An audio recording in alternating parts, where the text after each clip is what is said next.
Hi, I'm Jon. I'm Dave. And welcome to Tamanegi News, Political Perspective, TAMA PP. In the house. That's right. We're in the Tokyo house, actually. Dave and I are a couple of expats from the U.S., and we've been living in Tokyo, Japan for a long time. A long ass time.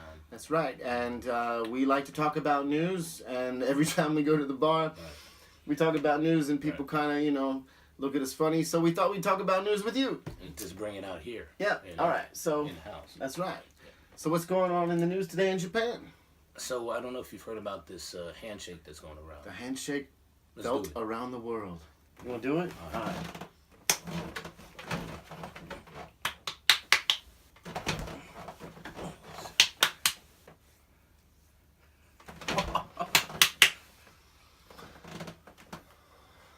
Actually, that was shorter than the original, but it still made me feel uncomfortable. How about you, Dave? It made me feel very uncomfortable. Yeah. Sorry about that. No, sorry. It's something. It did something to me on the inside. Yeah. It was quite amazing. Thanks. Anyway, all right. So that is the handshake of. Yeah, that's the U.S. president. Yeah. Shaking Shinzo Abe, the Prime Minister of Japan's hand. Yeah. In Washington D.C. just this past weekend. That's right. So it's been big news. Yeah, big news here in Japan. Yeah. Shinzo Abe and the president of the U.S. Had a little weekend together. They had a little weekend together. They started in D.C. and like I said, they had the photo shoot. And that's right. That's where the notorious handshake happened. Yes. And it was not Trump's first time to do the intimidating handshake. No, he likes that. There's something about the power he gets. The thrill. Recently, even the Supreme Court nominee, Gorsuch, right? He did pretty much the same thing to him. Yeah, he's yeah. It smiles at you. That's the weirdest part. Yeah. Yeah, he's a weirdo, man. In case you guys haven't guessed that yet, yes, right, he is. Right.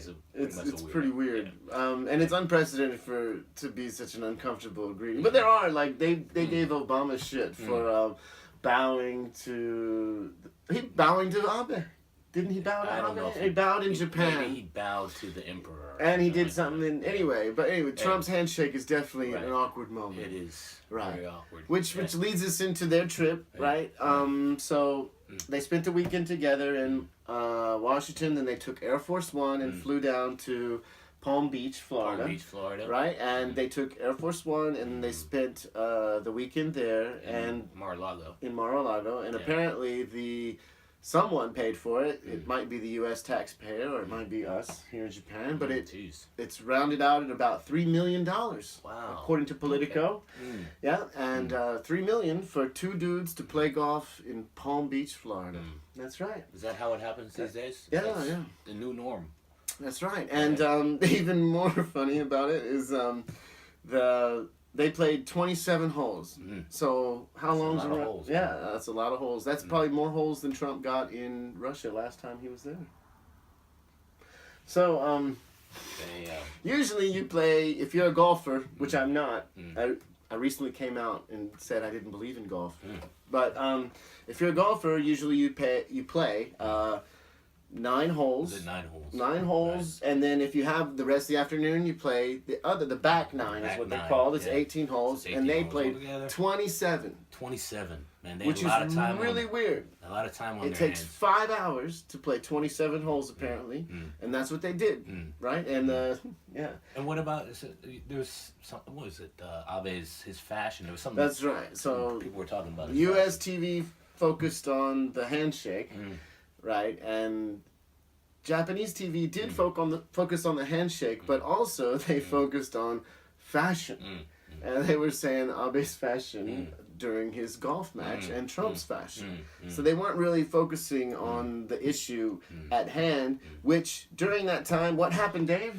Well, I think right during that time, while they were playing, North Korea, it got up to its old tricks again and launched a ballistic missile. A missile. A ballistic missile. Yeah. Right? Into the Japan Sea. Right. So they launched an intermediate range missile into the Japan Sea. Yeah. And it's believed that it was timed just right where Abe and the president were meeting in their little bromance tour in the U.S. The Winter White House. Right, the Winter White House. Yeah. So and that's a big deal, right? So the timing was interesting. Right. Definitely. And it's for us, like, I watch news in the States and everything's kind of an isolated event, but now it's all coming together. And we're here and North Korea is just over there, and it's a big deal to us. They could shoot a missile at Tokyo, Japan, and, that would be it. Yeah. Yeah. But, having said that, they do that a lot. They do. They'd have launched missiles. They've done this in the past. They did it during the Obama administration. So this is not something that's new. No. It's just that it's interesting, the timing. And actually the missile looked better this time. And why when they showed, you always get the propaganda videos when they shoot it, right? And this time it took off really nice. Was it a nice sleek It was it was painted black. Oh my gosh. Damn. I heard they had some new jet fuel you said they had solid rocket fuel. Solid rocket fuel. Which is easier to make it take off. Yeah. Right. They could send those missiles out. Right. Quickly. Yeah. So anyway, they're getting more sophisticated in their launching, which should be more focused than your daughter's line of clothing or what Abe is wearing playing golf or taking trips and all that stuff. So yeah. But they did so after they played golf, then they actually did. Hey man, they had a press conference. That's right.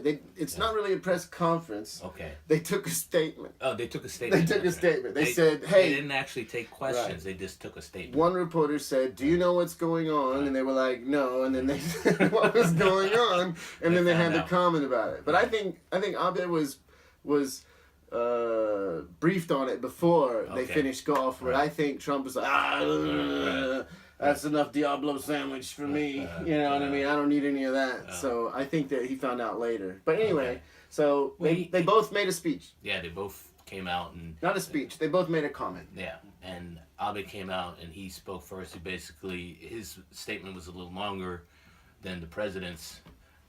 He came out and in his statement he mentioned... North Korea. Right, and in Trump's statement he didn't mention... He did not. He did not. He just said... What did he say, Dave? Well, he basically said that the U.S. Stands by its ally, Japan, 100%. Right, 100%. Right, and we know that he's probably means it because he's probably said that to a lot of ex-wives. 100%. I got you, baby. I'm just gonna grab this one by the pussy. Right. And do it 100%. And go at it like a bitch. That's right. So anyway, so that's what's happening here, and we're just starting to get the aftermath of the missile strike or whatever. It's not really a strike; it's the missile test, and we'll see what happens with that in the days forward. But anyway, we just wanted to give you our political perspective. Yes. So I'm John. I'm Dave, and we're gonna keep you posted. That's right. So stick with us. We're on TAMA PP. All right, we are out of here. Thank you very much.